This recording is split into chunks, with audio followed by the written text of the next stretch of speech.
Hello and welcome दोस्तों, एक बार फिर से स्वागत है आपका अपने यूट्यूब चैनल टेक विलेजर्स में। तो दोस्तों, आज के इस वीडियो में हम लोग पढ़ने वाले हैं ऑपरेटिंग सिस्टम के बारे में कि ऑपरेटिंग सिस्टम है क्या। तो चलिए चलते हैं अगले स्लाइड की ओर। तो दोस्तों, सबसे पहले हम लोग क्या क्या पढ़ेंगे ऑपरेटिंग सिस्टम में उसके बारे में जान लेते हैं। तो सबसे पहले हम लोग ऑपरेटिंग सिस्टम क्या है उसके बारे में जानेंगे, व्हाट इज़ ऑपरेटिंग सिस्टम। उसके बाद सेकंड में हम लोग देखेंगे ऑपरेटिंग सिस्टम के कार्य, ऑपरेटिंग सिस्टम जो है उसका क्या कार्य है उसके बारे में पढ़ेंगे। उसके बाद आता है हम लोग का ऑपरेटिंग सिस्टम इंटरफेस, यानी ऑपरेटिंग सिस्टम को हम लोग शॉर्ट में ओएस भी बोलते हैं। तो यहाँ मैं ओएस लिखा हूँ यानी ओएस इंटरफेस। तो ओएस इंटरफेस दो प्रकार के होते हैं, GUI एंड CUI, यानी कि graphical user interface and command user interface. इसके बारे में भी पढ़ेंगे। और साथ ही साथ हम लोग चौथा पॉइंट है टाइप्स ऑफ ओएस, यानी कि कितने प्रकार के होते हैं ऑपरेटिंग सिस्टम, उसके बारे में पढ़ेंगे। तो बढ़ते हैं वीडियो में आगे की ओर। दोस्तों देखिए, यहाँ सबसे पहले ऑपरेटिंग सिस्टम क्या है उसके बारे में हम लोग जानकारी लेंगे। तो देखिए दोस्तों, ऑपरेटिंग सिस्टम क्या है, एक सिस्टम सॉफ्टवेयर है जो यूजर यानी उपयोगकर्ता और कंप्यूटर हार्डवेयर के बीच क्या करता है, इंटरफेस का काम करता है। यहाँ पे समझिएगा, जब हम सॉफ्टवेयर बताए थे तो सॉफ्टवेयर भी कितने प्रकार के थे, दो प्रकार के। एक था हम लोग का सिस्टम सॉफ्टवेयर, एक था एक एप्लीकेशन सॉफ्टवेयर। तो यहाँ हम लोग पढ़ रहे हैं उसी सॉफ्टवेयर का एक हिस्सा ऑपरेटिंग सिस्टम, जो क्या है, एक सिस्टम सॉफ्टवेयर है। ठीक है दोस्तों, आगे बढ़ते हैं कि ऑपरेटिंग सिस्टम वो सॉफ्टवेयर है जो कंप्यूटर के सभी संसाधनों जैसे कि CPU हो गया, मेमोरी हो गया, इनपुट आउटपुट डिवाइसेस हो गया, इन सभी को क्या करता है, नियंत्रित करता है और उपयोगकर्ता को कंप्यूटर चलाने की सुविधा देता है। इसको सरल उदाहरण से हम लोग समझने का कोशिश करते हैं। मान लेते हैं कि कोई दो आदमी है, एक आदमी ए है, दूसरा आदमी बी है। अब उसमें हम मेरा जो ए आदमी है उसको हिंदी भाषा का ज्ञान है, और दूसरा आदमी जो मेरा बी है उसको इंग्लिश का ज्ञान है, इंग्लिश वो जानता है। अब यहाँ पे जो ए है जिसको हिंदी आता है उसको अंग्रेजी ज़रा सा भी नहीं आता है, और जो बी है जिसको इंग्लिश आता है उसको हिंदी थोड़ा सा भी समझ में नहीं आता है। तो अब ये दोनों आपस में कैसे एक दूसरे से बातचीत करेंगे। तो उसके लिए हमको क्या चाहिए, एक तीसरा आदमी चाहिए होगा, सी। अब सी ऐसा आदमी है जिसको हिंदी भी आ रहा है और इंग्लिश भी आ रहा है। तो जब ए जो हिंदी वाला आदमी है जब हिंदी में कुछ कह रहा है तो सी उसको ट्रांसलेट करके बी जो इंग्लिश समझ रहा है उसको इंग्लिश में बता रहा है। और जब बी को इंग्लिश में बता रहा है तो वो इंग्लिश में समझ के फिर इंग्लिश में ही जवाब दे रहा है। किसको जवाब दे रहा है, तो वो जवाब वो सी को दे रहा है। तो सी उसके जवाब को हिंदी में फिर से बदल करके किसको दे रहा है, ए को। तो यहाँ पे सी क्या हो गया, इंटरमीडिएट हो गया, यानी बीच का काम, बीच में वो दोनों का मध्यस्थता करा रहा है, इंटरफेस करवा रहा है। उसी के माध्यम से दोनों का बातचीत एक दूसरे से हो पा रहा है। तो ऑपरेटिंग सिस्टम भी इसी तरह का काम करता है। किस तरह से ना, यूजर को हार्डवेयर से जोड़ने का काम करता है। आगे बढ़ते हैं अब। तो देखिए दोस्तों, यहाँ पे हम लोग का है लोकप्रिय ऑपरेटिंग सिस्टम के कुछ उदाहरण दिए हुए हैं जो सबसे ज़्यादा प्रचलित है, उन ऑपरेटिंग सिस्टम का कुछ उदाहरण है। तो देखिए, सबसे पहले हम लोग का आता है विंडोज़, ये सबसे ज़्यादा अभी हम लोग का प्रचलन में है। तो इसका उपयोग कहाँ होता है, तो इसका उपयोग होता है कंप्यूटर में और लैपटॉप में। उसके बाद आता है लिनक्स, ये हम लोग का पुराना है बट अभी भी ये चलता है। ये इसका यूज होता है सर्वर में या फिर प्रोग्रामर में, यानी जब कोई प्रोग्राम करना रहता है तब लिनक्स का यूज किया जाता है। तीसरा आता है हम लोग का मैक ओएस, यानी मैक ऑपरेटिंग सिस्टम कहाँ यूज होता है ना, एप्पल के कंप्यूटर में। ये अपना खुद का बनाया हुआ है एप्पल का, जो वो खुद का ऑपरेटिंग सिस्टम इसका बनाया हुआ है। अब आता है एंड्रॉयड, एंड्रॉयड हम लोग का कहाँ पे काम करता है ना, मोबाइल फ़ोन में। जो एंड्रॉयड का जो ऑपरेटिंग सिस्टम है, एंड्रॉयड भी क्या है, एक ऑपरेटिंग सिस्टम है जो कि हम लोग के मोबाइल में यूज होता है। अब एक लास्ट में आ गया आईओएस, ये हम लोग का आईफोन में यूज होता है। आगे दोस्तों देखिए, यहाँ पे कुछ पॉइंट दिया गया है, ओएस के बिना कंप्यूटर, यानी अगर ऑपरेटिंग सिस्टम नहीं रहा तो कंप्यूटर क्या होगा।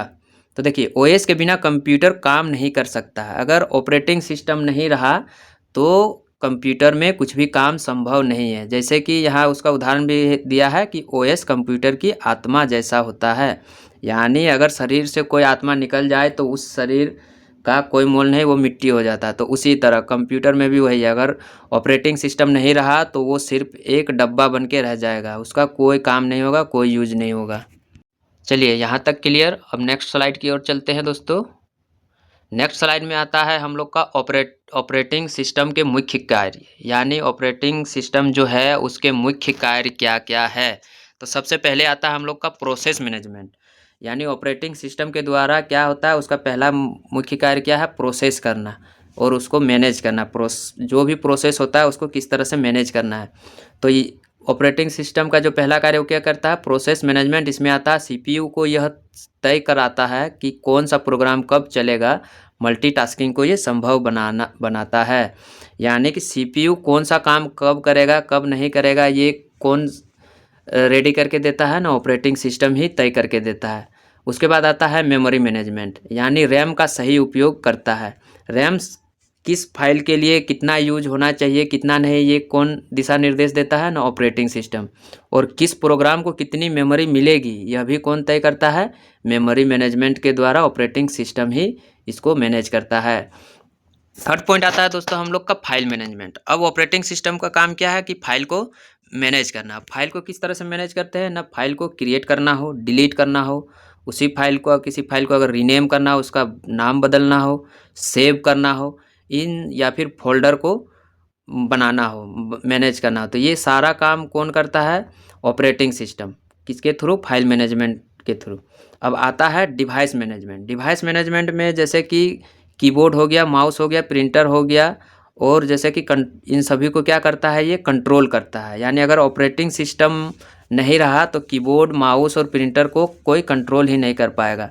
तो इसका भी उपयोग कहाँ पे होता है, कीबोर्ड, माउस और प्रिंटर को उपयोग करने के लिए, कंट्रोल करने के लिए, किसका ना, ऑपरेटिंग सिस्टम का। पांचवें पॉइंट पे दोस्तों आते हैं हम लोग सिक्योरिटी मैनेजमेंट। सिक्योरिटी मैनेजमेंट में क्या आता है कि पासवर्ड और यूजर अकाउंट का प्रबंधन कराता है। यानी ऑपरेटिंग सिस्टम ही क्या करता है, हम लोग को पासवर्ड या फिर यूजर अकाउंट बनाने का एक विकल्प देता है, जिससे हम लोग का कोई भी अनऑथराइज पर्सन, कोई भी पर्सन हम लोग का डायरेक्ट एक्सेस नहीं कर सकता हम लोग का कंप्यूटर में बिना पासवर्ड का। तो इसका भी, ये भी कौन प्रोवाइड करता है ना, ऑपरेटिंग सिस्टम ही करता है। नेक्स्ट पॉइंट चलते हैं दोस्तों। नेक्स्ट पॉइंट में हम लोग का आ जाएगा जो छठा है, उसी का छठा पॉइंट आएगा यूजर इंटरफेस प्रदान करना। यानी ऑपरेटिंग सिस्टम क्या करता है, यूजर को इंटरफेस प्रदान करता है। अब यूजर को जो इंटरफेस प्रदान करता है, इसमें दो प्रकार का इंटरफेस प्रदान करता है। एक हो गया GUI जो ग्राफिकल यूजर इंटरफेस है, मैं पहले भी बताया था स्टार्टिंग में ही। और एक आ जाता CLI जिसको हम CUI बताए हैं, वही यहाँ पे CLI है, कमांड लाइन इंटरफेस।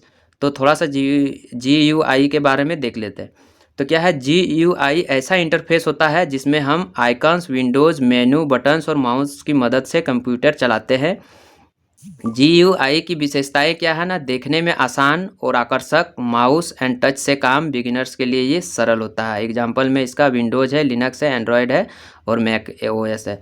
यानी GUI इसका जो फुल फॉर्म है उसी से आपको समझना होगा कि क्या है, ग्राफिकल यूजर इंटरफेस है। यानी इसका सारा जो भी काम करेंगे, हम लोग को चित्र बनाया दिया हुआ है, हम लोग को बस माउस से और कीबोर्ड से बस उसको खोलना है, ओपन करना है और उसी से सारा काम हो जाता है। यानी आजकल क्या होता है कि GUI इंटरफेस होने के कारण एक बच्चा भी कंप्यूटर को हैंडल कर लेता है, क्योंकि सारा चीज़ का फोटो दिया हुआ, VLC मीडिया का आपका आइकन दिया हुआ, उसके मदद से हम क्या करते हैं कि आसानी से उसको खोल के अपना मूवी या सॉन्ग जो भी है उसको चला लेते हैं।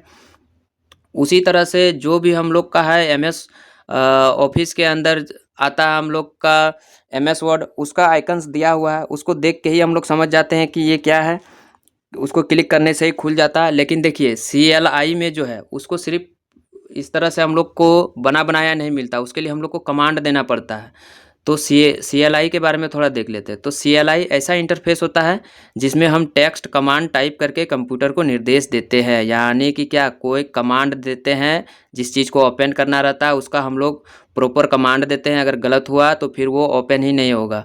क्लोज भी करना रहता है तो हम लोग को कमांड देना पड़ता है। हम लोग को बनाया चित्र नहीं मिलता है कि हम लोग माउस से सिर्फ ओके करेंगे और वो ओपन हो जाएगा। इसके लिए हम लोग को क्या करना होता है, प्रॉपर इसकी जानकारी होनी चाहिए, तभी हम CLI को यूज कर सकते हैं।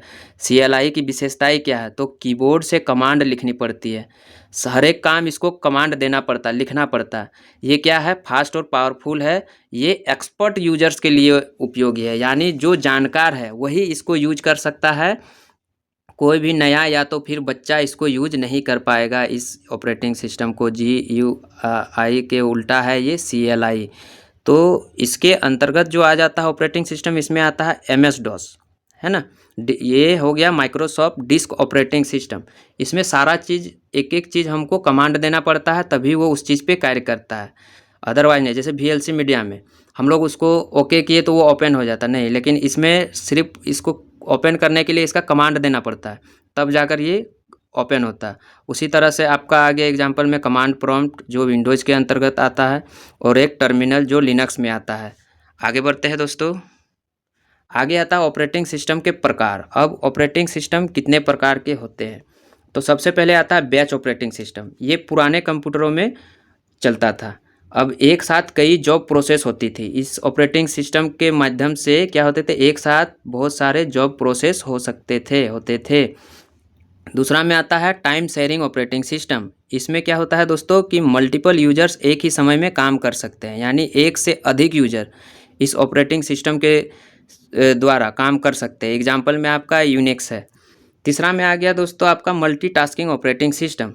इसके अंतर्गत क्या है कि एक यूजर कई काम एक साथ कर सकता है, यानी एक ही यूजर रहेगा लेकिन वो 2-3 काम एक साथ कर सकता है। जैसे कि अभी का नॉर्मली क्या होता है कि हम लोग कोई MS वर्ड खोल के कोई भी चीज़ टाइप कर रहे होते, डॉक्यूमेंट बना रहे होते, और साथ में साइड से सॉन्ग भी चला देते VLC मीडिया में। तो यहाँ पे क्या हो रहा है, 2 काम हो रहे हैं, सॉन्ग भी हम लोग का चल रहा है और वहाँ पे हम लोग MS वर्ड में अपना टाइपिंग भी कर रहे हैं। तो ये क्या हो गया, मल्टीटास्किंग हो गया, यानी एक ही यूजर एक साथ एक से अधिक काम करने के लिए वो योग्य है, उसमें समर्थ है उस ऑपरेटिंग सिस्टम के द्वारा। अब आगे आते हैं दोस्तों 4 नंबर में रियल टाइम ऑपरेटिंग सिस्टम, जिसको हम लोग RTOS बोलते हैं। इसके अंतर्गत ये क्या करता है, तुरंत प्रोसेस देता है एकदम। एग्जाम्पल में जैसे कि ATM हो गया, रोबोटिक्स हो गया, मेडिकल मशीन्स हो गया, ये सारे क्या करते हैं, जैसे ही हम लोग इसको आदेश देते हैं ये तुरंत उधर से रिस्पॉन्स करता है। 5वां में दोस्तों आपका आ जाएगा single user and multi user OS। इसमें सिंगल यूजर में दोस्तों आ जाएगा MS-DOS, यानी इसमें एक ही यूजर काम कर सकता है। और मल्टी यूजर में कौन आ जाएगा ना, लिनक्स और यूनिक्स। इन ऑपरेटिंग सिस्टम में क्या होगा दोस्तों कि एक से अधिक यूजर एक साथ काम कर सकते हैं। ठीक है दोस्तों, तो यहाँ पे आज वीडियो को अंत करते हैं। अगर आपको यह वीडियो अच्छा लगा तो लाइक करें, शेयर करें और इस चैनल को सब्सक्राइब जरूर कर लें, ताकि आपको इस तरह का वीडियो और भी मिलते रहेगा। और पहले भी इससे वीडियो अपलोड किया गया है इससे आगे का, तो उसको भी देख लीजिएगा।